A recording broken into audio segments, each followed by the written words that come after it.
নমস্কার। আজকে আলোচনা করব কেতু গ্রহ নিয়ে।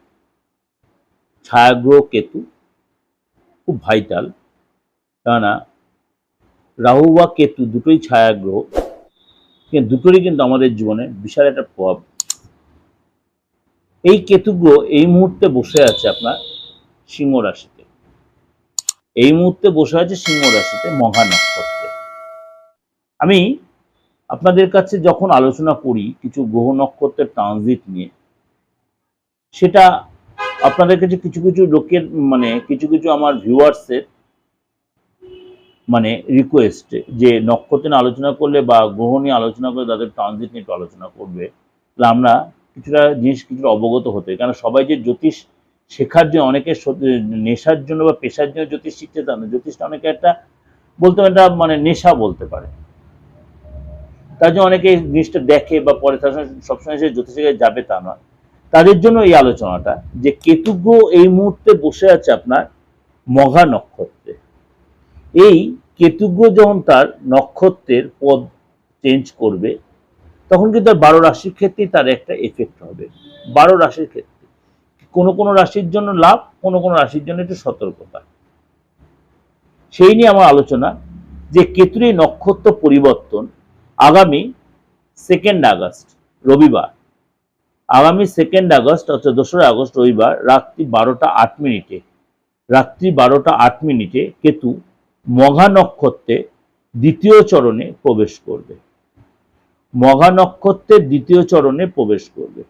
এই অবস্থানে এই দ্বিতীয় চরণে কেতু মঘা নক্ষত্রে 3 অক্টোবর পর্যন্ত এখানেই থাকবে। এই সময় কিছু রাশির জন্য ভালো অবশ্যই দেবে, কিছু রাশিকে একটু সতর্কতা ও সাবধানতা অবলম্বন ক্ষেত্রে 12 রাশির ক্ষেত্রে।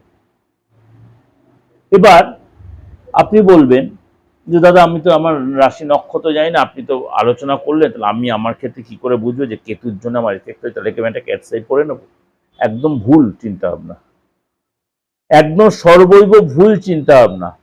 কেতু খারাপ হলে আপনি সঙ্গে সঙ্গে ধূমাবতীর পুজো করে ফেললেন, আপনি কেতু খারাপ হলে সঙ্গে সঙ্গে আপনি একটা ক্যাটসাই পড়ে নিলেন, কেতু খারাপ হলে সঙ্গে সঙ্গে আপনি কালো কুকুর বা সাদা কুকুরকে খাওয়াতে শুরু করলেন, এইভাবে বিচার নয়। বা কেতুর মন্ত্রে জপ করে ফেললেন পলালদুম সংকাশন তারাগ্রহ বিমধ্যকম রৌদ্রম রুদ্রতম পুরন্ত পূর্ণমাম, তা নয়, তা নয়।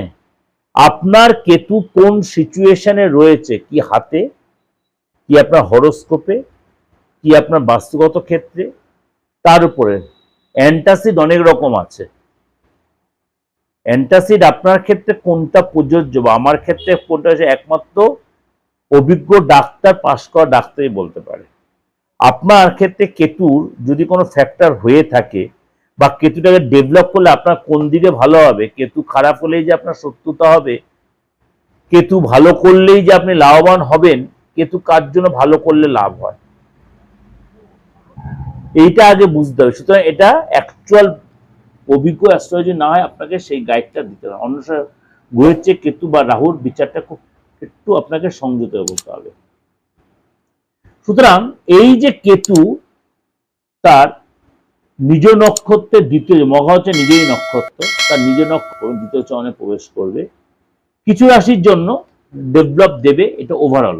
তার মধ্যে কেতুর এই পরিবর্তন বৃষ রাশির জন্য কিছু ক্ষেত্রে আপনাকে একটু সতর্কতা অবলম্বন করতে হবে, অর্থাৎ এসে আপনি লোক চিনতে পারবেন।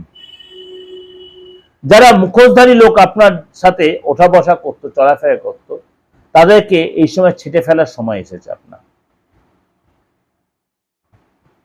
নিজেরটা বুঝতে পারবেন, শরীরটা ভালো হবে, কিন্তু আপনাকে বেশি ফাস্টিং করবেন, অর্থাৎ অনেকক্ষণ পেট খালি রাখবেন না।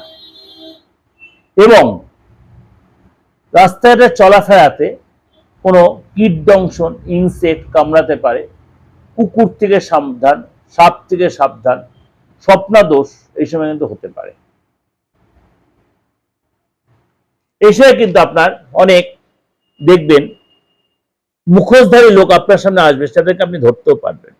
আপনার মধ্যে ইনটিউশন পাওয়ার বাড়বে, বোঝার ক্ষমতা। কিন্তু আপনাকে আমি একটা কথা বলবো, বিশ্বাসী লোকেদের অহংকার, ঔদ্ধত্য, অ্যাগ্রেসিভ ভাব অনেকটা আপনাকে কন্ট্রোল রাখতে হবে, সেগুলো কিন্তু আপনাকে বিহেভিয়ারে চেঞ্জ আনতে হবে। যে এই যে আলোচনাগুলো করলাম, এটা সবটাই কিন্তু একটা ওভারঅল ডিসকাশন। সবটাই যে সবার ক্ষেত্রে 100% হবেই তা বলছি না, কিন্তু আবার হবেই না তাও আমি বলছি না। 95 থেকে 97% এটা মিলতে বাধ্য, কারণ আমি ধরে ধরে আপনাদের প্রেডিকশনটা দিলাম। কেননা কেতু হচ্ছে আধ্যাত্মিক চেতনা, আধ্যাত্মিক পাওয়ার, ইনটিউশন পাওয়ার, এগুলো আপনাকে দেখে। সংসার জীবনে সুখটা কম দেয়, আধ্যাত্মিক সুখ দেয়, মানসিক শান্তি দেয়, আপনাকে স্যাক্রিফাইস, অ্যাডজাস্টেবল মেন্টালিটি করিয়ে দিতে পারে, শত্রুরা নত হতে পারে, সে যে রাশির জন্য সবার ক্ষেত্রেই বলছে। সুতরাং আপনি যদি দেখছেন এর কোনো বিরুদ্ধে ব্যাপারটা চলছে বা আপনার কোনো ক্ষতির সিচুয়েশন, আপনি দেরি না করে কারোর সাথে কনসাল্ট করুন, প্রপার গাইড নিন, রেমেডি পড়ুন। কিন্তু রেমেডি বলতে ক্যাপসাই পড়বেন, কাউকে না দেখি করবেন না। ধূমাবতীর পুজো করবেন, একদম করবেন না। আপনি কেতুর মন্ত্র পড়বেন, কারোর সাথে কনসাল্ট করে করুন। কেতুর মন্ত্র কি জানেন তো? পলালদুম শঙ্কাশং তারজ্ঞ বিমদ্যকম রুদ্রং রুদ্র তকং কুরং তং কেতু প্রণমাম্যহম। আপনি করতে পারেন, কিন্তু কারোর সাথে কনসাল্ট করে করুন। ধূমাবতীর পুজো তো ভুলে করবেন না কারোর সাথে কনসাল্ট না করে, ভালো তান্ত্রিকের সাথে কনসাল্ট না করে। এটুকু আপনাকে গাইড করলো। যে যদি কোনো প্রয়োজন মনে করেন, পার্থ ব্যানার্জিকে ভরসা লাগে, বিশ্বস্ত লাগে, তান্ত্রিক হিসেবে মনে হয়, আমি টিপ্পা পরে বসার প্রয়োজন মনে করি না। আমার কাজ হচ্ছে আমার পরিচয়। দীর্ঘ 32 বছর আপনাদের সাথে রয়েছি, সেবায় নিয়োজিত রয়েছি। যদি মনে হয় যোগাযোগ করতে পারেন, অনলাইনে বা অফলাইনে, দেশে বা বিদেশে যারা আছে। ভালো থাকবেন, উপরওয়ালা আপনাদের মঙ্গল করুন। নমস্কার।